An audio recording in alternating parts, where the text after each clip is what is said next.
loans. It can do everything that a human being can do.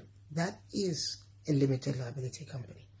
Now, as the name suggests, the shareholders, their responsibility, financial obligation and responsibility is limited to the shares they hold.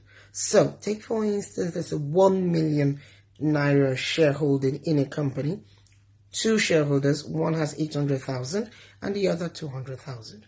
It means that should a company fall into any debt, maybe worth 2 million, the creditors can only go after the 800,000 belonging to A and the 200,000 belonging to B. They cannot go to the personal fund and account of the shareholders. There are exceptions where they can go after directors. That is where directors did fraudulent things. But let's not go into that. Let's just make it very simple. So, for a business, for a limited liability company, profits are shared according to the shareholdings.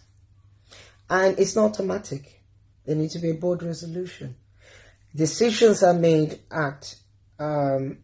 by directors and they use resolutions. Unlike a sole business or partners, where it's the owners as well as the partners that make the decisions.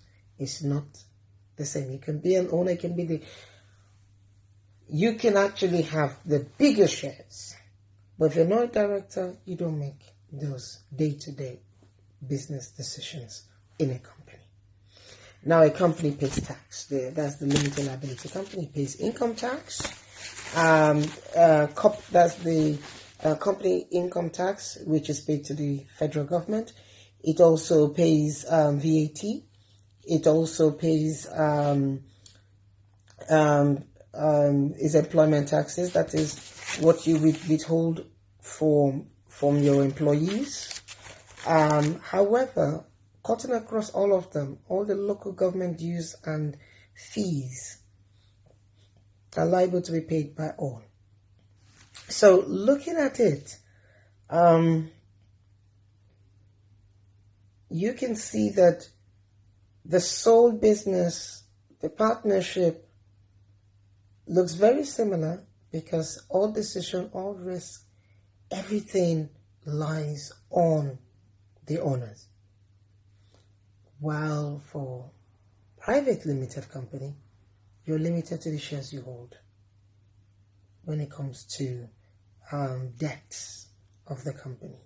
And you have shareholders and directors, just to summarize quickly, but all pay tax, just at different kind of taxes for each person.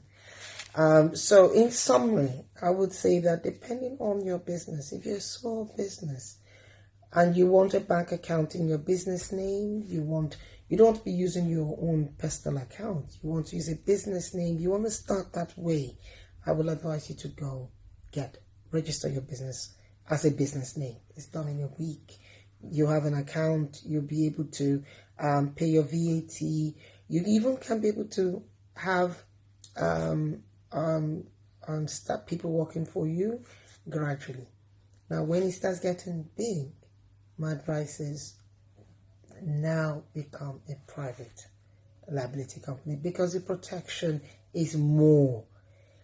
The risk in a sole trader is so high because it's actually solely dependent on you.